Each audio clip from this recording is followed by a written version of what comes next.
Hello दोस्तों, स्वागत है आपका हमारे इस यूट्यूब चैनल BSCB सॉल्यूशन पे। कैसे हैं दोस्तों? उम्मीद करते हुए कि आप बेटर रहेंगे।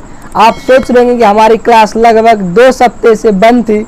इसका एक वजह था दोस्तों कि मैं कुछ ज़रूरी काम से हरियाणा गया था और हरियाणा से जब मैं वापस आया तो बाबा भोलेनाथ की जो नगरी है काशी विश्वनाथ दर्शन करने चला गया।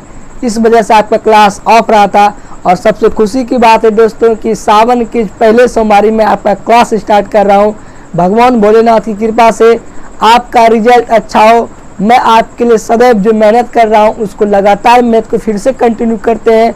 तो ठीक है दोस्तों, आज आपके लिए मैं लेकर आया हूँ प्रश्नों वाली 3.3 अर्थात प्रश्नों वाली 3.3 में जो प्रतिस्थापन विधि से 2 चर वाले रैखिक समीकरण को सॉल्व करने आए उस विधि को मैं आपके समक्ष बताने वाले हूँ। तो चलिए दोस्तों, हम स्टार्ट करते हैं प्रश्नों वाली 3.3 और सवाल नंबर फर्स्ट। आपका प्यारा क्वेश्चन आपकी स्क्रीन पर दिख रहा होगा दोस्तों। एक्सरसाइज देख सकते हैं 3.3 क्वेश्चन नंबर फर्स्ट का पहला क्वेश्चन है दोस्तों। लिखेंगे कैसे एग्जाम में बनाइएगा, लिखिएगा आप हल। इसके बाद आपको लिखना है दिया है, क्या लिखना प्यारे बच्चों? दिया है, क्या दिया है? x + y बराबर 14, फिर दोस्तों x - y बराबर 4। इस समीकरण को सॉल्व करना है। कुछ में दिक्कत है प्यारे बच्चों, ये सवाल जो है सवाल में अगर लिख देगा कि दिए गए समीकरण को प्रतिस्थापन विधि से हल करें, तब इस विधि को कैसे सॉल्व करेंगे मैं उसके बारे में आपको बताता हूँ। कुछ नहीं करेंगे प्यारे दोस्तों, पे लिख देंगे हल दिया है। अब आपको क्या करना है, इसको समीकरण फर्स्ट मानना है और इसको समीकरण सेकंड मानना है। इतना मानने के बाद आपको एक बात लिखना है दोस्तों। क्या लिखना है? समीकरण फर्स्ट से पहले मैं इस पे थोड़ा सा आपको कॉन्सेप्ट एगो सिखा देना चाहता हूँ। देखिए, प्रतिस्थापन विधि का मतलब ये होता है कि जो 2 समीकरण है, 2 समीकरण में किसी एक समीकरण से x अथवा y का मान निकालकर दूसरे समीकरण में रखकर x और y का मान निकालने वाला जो विधि रहता है उसको प्रतिस्थापन विधि कहते हैं। अर्थात समीकरण फर्स्ट से प्यारे बच्चों आपको जो पसंद हो समीकरण फर्स्ट से आप किसी एक का मान निकाल लीजिए। हम समीकरण फर्स्ट से x का मान निकालते हैं प्यारे बच्चों। तो x बराबर क्या होगा? देखिए ये 14 है तो 14 लिखेंगे, ये प्लस का y उधर जाएगा तो माइनस का y लिख देना। इसको समीकरण सेकंड कर दे। ये सेकंड था, इसको क्या मानेंगे? समीकरण थर्ड। अब फिर आपको एक बात पुनः लिखना है कि समीकरण सेकंड में x का मान लिखने पर क्या लिखेंगे प्यारे बच्चों? समीकरण सेकंड में x का मान रखने पर प्यारे बच्चों बस अभी आपको हम बेसिक तरीका बताएं। लास्ट में आपको एक ऐसा सभी कॉन्सेप्ट सिखाऊंगा, ये सवाल को आप देखते हुए मुश्किल से 5 सेकंड में आप आंसर देंगे। बस बारीकी से आप ही समझिए, क्योंकि बेसिक चीज़ें मैं आपको रोज बता रहा हूँ कि मैं बेसिक से इसके बाद आपको हाई लेवल तक भी पढ़ाऊंगा। ठीक है दोस्तों, तो चलिए आगे क्या करते हैं। समीकरण सेकंड में हम x का मान रख देंगे। x यही प्यारे बच्चों, x की जगह क्या है? 14 - y। तो x की जगह हम रख देते हैं प्यारे बच्चों कहता है 14 - y, और इधर माइनस है तो माइनस y। देखिए प्यारे बच्चों, देखिए कुछ न किए, जो x था x का मान 14 - y, तो इसको रख दिया। ये माइनस था, ये y है। y बराबर कितना प्यारे बच्चों? 4, तो 4 लिख देंगे।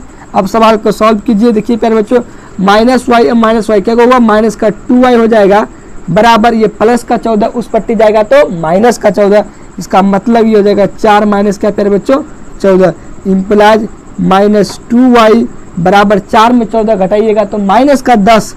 और जब -10 आए प्यारे बच्चों, ये माइनस कट्टे में पिट्टी मच गया, खून खराबा हो गया। तो y बराबर 2 में 10 से भाग दीजिएगा, कितना आ गया प्यारे बच्चों? 5 आ गया हमारा y का मान।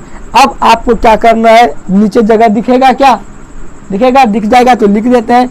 अब आपको लिखना है समीकरण 3 में y का मान, ये डायरेक्ट लिख सकते हैं। अब समीकरण थर्ड से, समीकरण थर्ड की प्यारे बच्चों क्या है? x बराबर 14 - y है। x बराबर 14 का 14 माइनस y का मान प्यारे बच्चों अभी 5 निकाले हैं, इसलिए डायरेक्ट लिख दीजिए। x बराबर 14 में 5 कितना प्यारे बच्चों जगह न। क्या आपको ये चीज़ें दिख रही है? चलिए प्यारे बच्चों, बिल्कुल साफ सुथरा दिख रही है। तो लिख देंगे। इतना होने के बाद आपको एक लाइन में सीधा लिखना है। अतः यहाँ लिख दे, इधर लिख देंगे, सीधे लिखेंगे आपको। अतः x बराबर कितना प्यारे बच्चों निकला? x का मान हमारा 9 एवं y बराबर 5 आंसर। हो गया प्यारे बच्चों, ये सवाल 2 नंबर में पूछता, आप पहले इसको उतार लीजिए। तो ठीक है दोस्तों, तो चलिए अब आपको आगे हम सिखाते हैं ये सवाल जो बेसिक तरीका से सवाल में लिख कर पूछेगा कि दिए गए समीकरण को प्रतिस्थापन विधि से हल करें, तब आपको इस विधि से बनाना है। लेकिन दोस्तों अब ये सवाल इतनी अच्छी तरीका से इसको ऑब्जेक्टिव में पूछ रहा है, ऑब्जेक्टिव में आप कैसे बनाएंगे 2 से 3 सेकंड में, बस आप गौर से समझिएगा मेरे कॉन्सेप्ट को प्यारे बच्चों। अगर किसी सवाल में बड़े अच्छे समझिएगा, ये बहुत ही खतरनाक तरीका और भी एकदम पूरा प्यूरिफाई करके ये मेथड निकाले प्यारे बच्चों, इसलिए कि थोड़ा सा भी दिमाग स्थिर नहीं किए तो आपका ये छूट जाएगा। अगर इस तरह का समीकरण दिया रहे प्यारे बच्चों, स्पेशल केस है अगर x + y बराबर कुछ दिया हो और x - y बराबर कुछ दिया हो, तो x का जो मान निकालते हैं प्यारे बच्चों, अगर समीकरण सिर्फ इस हमेशा इसी रूप में x + y बराबर कुछ हो और x - y बराबर कुछ हो, तो कुछ नहीं करेंगे, x का मान हमेशा जोड़ के आधा करेंगे, x का मान जोड़ के आधा करेंगे, तो 14 और 4 कितना होगा 18, 18 का आधा क्या होगा प्यारे बच्चों 18 का आधा 9, x का मान निकल गया। y का मान निकालना रहेगा तो घटा कर आधा कीजिएगा, घटाओ का ही मतलब होता है बड़ी संख्या माइनस छोटी संख्या, 14 में 4 घटाइएगा 10 बचेगा, 10 का आधा करेंगे प्यारे बच्चों कितना निकलेगा 5। देखिए यही हमारा मान निकला था, क्या समझ में आया? कुछ नहीं करेंगे प्यारे बच्चों, बस हम आपको इतना ही बताएं, अगर समीकरण x + y बराबर कुछ हो और x - y बराबर कुछ हो, तो x का जो मान निकलेगा आप हमेशा जोड़ के आधा कीजिएगा, 14 × 18, 18 का आधा कितना देगा 9, y का मान निकलेगा तो घटा का आधा कीजिएगा, 14 में 4 किया तो 10, 10 का आधा प्यारे बच्चों कितना हो गया 5। तो चलिए इसको उतार लिया, आप मिटाया हम, चलिए दोस्तों हम मिटाते हैं अब इसके।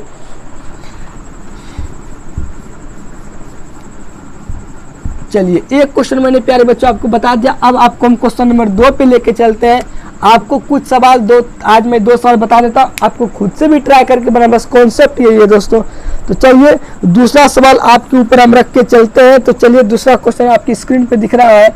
दूसरा क्वेश्चन प्यारे बच्चों क्या है, s - t बराबर कितना प्यारे बच्चों 3, और दूसरा है s/3 + t/2 बराबर 6 है प्यारे बच्चों। देखिए कुछ ना करेंगे, ऐसे सवाल मिल जाए। देखिए आपको हमेशा जब भी लें तो समीकरण को लिखिएगा, समीकरण मैं आपको पहले ही बता दिया, जो बच्चे क्लास शुरू में कर रहे हैं मैं 2 वीडियो इस पे पहले डाल चुका हूँ, वो क्लास आप एक बार देख लीजिए।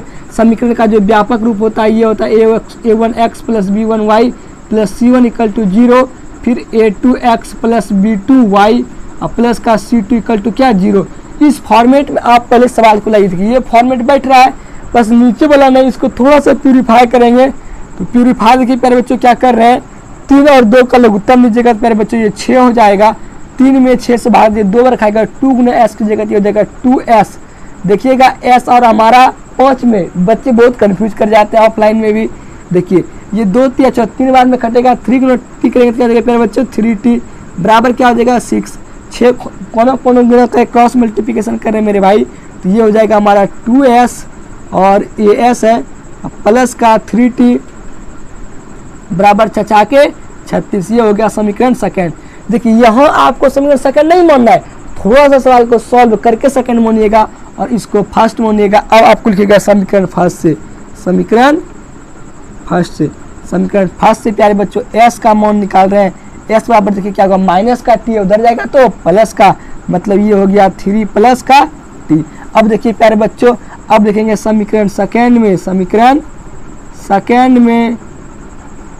का मान रखने पर रखिए। देखिए समीकरण सेकंड ये है प्यारे बच्चों, ये 2 है और ये s है, और s का मान देखिए कितना 3 + t है, आप लिख दीजिएगा यहाँ कितना 3 + t।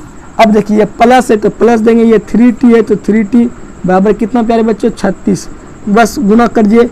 अब देखिए जब गुना करिएगा प्यारे बच्चों तब क्या होगा, 2 × 3 की जगह तो ये तो 6 हो जाएगा, प्लस 2 × t की जगह तो ये तो 2t हो जाएगा। अब पहले का ये 3t बराबर क्या प्यारे बच्चों 36। आराम से जोड़ेंगे, कोई तकादिम नहीं देंगे, बोले 3 और 2 जोड़िएगा प्यारे बच्चों कितना हो जाएगा 5, तो ये लिख देंगे 5t बराबर। देखिए ये प्लस का 6 है उस पट्टी जाएगा तो माइनस का 6, मतलब 36 में 6 घट जाएगा प्यारे बच्चों, क्या बचेगा मेरे भाई 30। इम्प्लाइज t का मान निकालिएगा। देखिए ये 5 है, गुना में उस पट्टी ले जाएंगे तो भाग में, 30 में 5 से भाग देंगे तो t का मान कितना निकल गया 6। हमेशा एक बात को याद रखिएगा, अगर कोई संख्या प्लस के है बराबर के जब उस पट्टी में ले जाएंगे तो वो संख्या माइनस में बन जाएगा, अगर माइनस में इस पट्टी लाएंगे तो प्लस में, अगर कोई संख्या गुणों में बराबर की उस पट्टी में ले जाएंगे दोस्तों तो भाग में हो जाएगा, और अगर कोई संख्या भाग में इस पट्टी में लेके आएंगे तो गुणा में हो जाएगा। ये बातें आपको याद रखनी है। टी का मान निकल गया प्यारे बच्चों 6, लिखेंगे अब समीकरण सेकेंड में, नहीं थोड़ा अब समीकरण थर्ड में, नहीं प्यारे बच्चों देखिए थर्ड इसको माने ना, इसको नहीं माने तो मान लेते हैं इसको 1 2 3, देखिए 1 इसको माने थे, 2 इसको माने, 3 इसको मान लिए। अब समीकरण थर्ड में टी का मान रखने पर बोलिए समीकरण 3 जो प्यारे बच्चे यही है, ये एस बराबर क्या है प्यारे बच्चे 3 प्लस क्या है टी, एस इधर ही लिख देते, जगह दिख रहा है क्या नीचे, देखिए दिख रहा है, दिख जाएगा यहाँ दिख रहा है हमारी उंगली क्या, तो इधर ही लिख देते हैं, ये दिख रहा है आपको। तो चलिए बच्चे एस बराबर प्यारे बच्चों 3 है तो 3 और प्लस का प्लस, टी का मान कितना निकाले 6, 6 3 क्या प्यारे बच्चों 9 आता, आप लिख सकते इधर खोड़ जगह नहीं, अब नीचे लिख दीजिएगा कि अतः एस बराबर एस का मान प्यारे बच्चों 9 एवं टी बराबर टी का मान प्यारे बच्चों कितना निकला 6 आंसर। चलिए उतारिए और आंसर मैच कर लीजिए एक बार, आंसर सही है कि नहीं। चलिए उतारिए प्यारे बच्चों, हो गया, हमें तो लगता है हो गया प्यारे बच्चों, मिटाए अब। चलिए आंसर भी आपका मैच कर गया। तो दोस्तों क्या आप नेक्स्ट सवाल की ओर लेके चलते हैं, आपको कोई दिक्कत नहीं मेरे भाई, कोई दिक्कत नहीं, नेक्स्ट सवाल लेके चलते हैं। एक सवाल बता देते हैं, बाकी के सवाल आपको खुद से बनाने हैं। जो सवाल नहीं बनेगा प्यारे बच्चों आपको कमेंट सेक्शन में लिख देना, आगे के सवाल में आपको कल बता देंगे, ठीक दोस्तों। तो चलिए तीसरा नंबर सवाल पे आपको हम लेके चलते हैं। देखिए प्यारे बच्चों तीसरा सवाल क्या कर रहा है, बहुत ही प्यारा सवाल है। तीसरा सवाल कर रहा है 3x, क्या है प्यारे बच्चों 3x माइनस वाई बराबर 3, और अगला आइए 9x माइनस 3y बराबर क्या है प्यारे बच्चों 9। ये सवाल को सॉल्व करना है। अगर जो बच्चे, फिर से बार हम बता रहे हैं, जो बच्चे मेरा पहला और दूसरा लेक्चर नहीं देखे, सिर्फ 10-10 मिनट का लेक्चर है मेरे भाई, देख लो। जो लेक्चर नहीं देखे एक बार देख लीजिए। हम सभी समीकरण को सॉल्व नहीं कर सकते हैं, हम सिर्फ उसी समीकरण को सॉल्व कर सकते हैं जो सॉल्व होने लायक रहेगा। हम कैसे पता करें कोई समीकरण सॉल्व करने लायक है या नहीं, उसके व्यापक रूप से समीकरण का व्यापक रूप बताए थे, a1x plus b1y plus c1 equal to 0। फिर दूसरा समीकरण a2x प्लस b2y प्लस का c2 इक्वल टू क्या होगा प्यारे बच्चे 0। अगर कहीं दिख रहा है आपको a1/a2 बराबर b1/b2 बराबर c1/c2, देखिए 3 कंडीशन बनता है। अगर ये 3 कंडीशन में प्यारे बच्चों, ये 3 कंडीशन क्या बनता है, अगर ये देखिए मैं आपको यहाँ से फिर से समझा देंगे, तो आपको लेक्चर देख लेनी चाहिए एक बार कि अगर a1/a2 does not equal to b1/b2 हो जाए तो x और y का अद्वितीय हल होगा। कौन हल होगा प्यारे बच्चों, अद्वितीय हल। समीकरण का अद्वितीय हल होगा और x और y का यूनिक मान निकलेगा यदि a1/a2 बराबर हो गया b1/b2, समझ रहे हैं, a1/a2 बराबर हो गया b1/b2, लेकिन does not equal to c1/c2। तो इस समीकरण का आप प्यारे बच्चों ग्राफ खींचिएगा तो ग्राफ जो होगा समांतर होगा। समांतर होने का मतलब हुआ उसका कोई भी हल नहीं होगा। इस समीकरण का जो प्यारे बच्चों हल के बारे में होगा, कोई हल नहीं होगा, या कोई हल नहीं, समझ में आया। इसका हल होगा, ग्राफ खींचिएगा तो इस तरह से कहीं रेखा कट जाएगा, मतलब प्रतिच्छेदी रेखा होगा, समझ रहे। ग्राफ के बारे में प्रतिच्छेदी होगा। अगर a1/a2 बराबर हो गया b1/b2 बराबर हो गया, सॉरी बराबर, ये भी बराबर हो गया c1/c2, तो इसका जो हल होगा वह परिमित रूप से अनेक हल, हल होगा प्यारे बच्चों। और ग्राफ जो खींचेगा इसका संपाती होगा। तो आप देख लीजिए, लिखेंगे यहाँ हल लिख दिए, लिखेंगे a1/a2 बराबर, पहले हम डायरेक्टली प्यारे बच्चों लिख देते हैं, यहाँ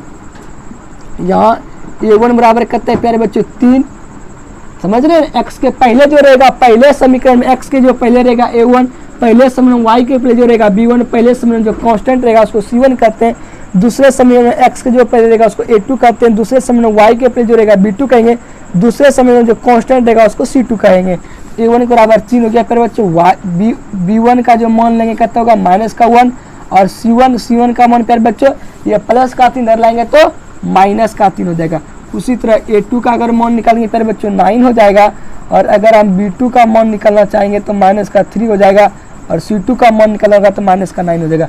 हम लिख रहे हैं प्यारे बच्चों A1/A2, A1/A2, इधर A1 देखिए प्यारे बच्चों कहता है 3 और बटे में क्या A2 का मान क्या है प्यारे बच्चों 9। अब देखिए B1/B2 कर रहे हैं, B1 बटे में क्या कर रहे हैं B2, B1 का मान देखिए प्यारे बच्चों कहता है माइनस का 1 है और B2 का मान देखिए कहता है माइनस का 3 है। और देखिए बराबर C1/C2 कर रहे हैं मेरे भाई, C1/C2, C1/C2 का मतलब क्या हुआ प्यारे बच्चों, C1 का मान है माइनस का 3 और C2 का मान है क्या माइनस का 9। देखिए ये 3 से को 3 को 3 3 क्या ना 1/3 हो गया, ये माइनस माइनस कट जाएगा, ये भी 1/3 हो गया और ये भी कट गया, 3 को 3 क्या 9, ये कट हो गया 1/3। अब देखिए प्यारे बच्चों कॉन्सेप्ट क्या हो गया, कॉन्सेप्ट का मतलब हमारा ये कॉन्सेप्ट लग गया कि A1/A2 बराबर हो गया B1/B2 बराबर हो गया C1/C2। इसका मतलब इस समीकरण का अपरिमित रूप से अनेक हल होगा। आप ही सोचिए अपरिमित रूप से अनेक हल होगा तो हमारा बुक में हम जो मान निकाले इस बात का क्या गारंटी है कि वो आंसर में दिया रहेगा। इसका मतलब एक बात लिख देना है, इस समीकरण का अपरिमित रूप से अनेक हल है, बस ठीक है दोस्तों। और इसका समीकरण का जो हल है अपरिमित रूप से अनेक हल इसका आप नहीं बना सकते क्योंकि समीकरण का हल बहुत ही ज़्यादा निकल जाएगा। ठीक है दोस्तों, आज की क्लास इतना दूर ही रखते हैं क्योंकि आज फर्स्ट क्लास है। आगे की क्लास दोस्तों मैं आपको कल करूंगा। तो हमारा एक सलाह रहेगा कि सारे क्वेश्चन को आप बना के देखिएगा, जो सवाल नहीं बनेगा मैं आपको खुद बताऊंगा, साथ ही अच्छे अच्छे कॉन्सेप्ट से भी रूबरू कराऊंगा। ठीक है दोस्तों, आज के लिए इतना दूर रहने देते हैं। अगर आपको हमारा ये वीडियो अच्छा लगता हो, हेल्पफुल लगता हो तो हमारे चैनल को लाइक कीजिए और चैनल को सब्सक्राइब कीजिए, साथ ही दोस्तों में भी शेयर करना ना भूलें। ठीक है दोस्तों, आज के लिए बाय बाय।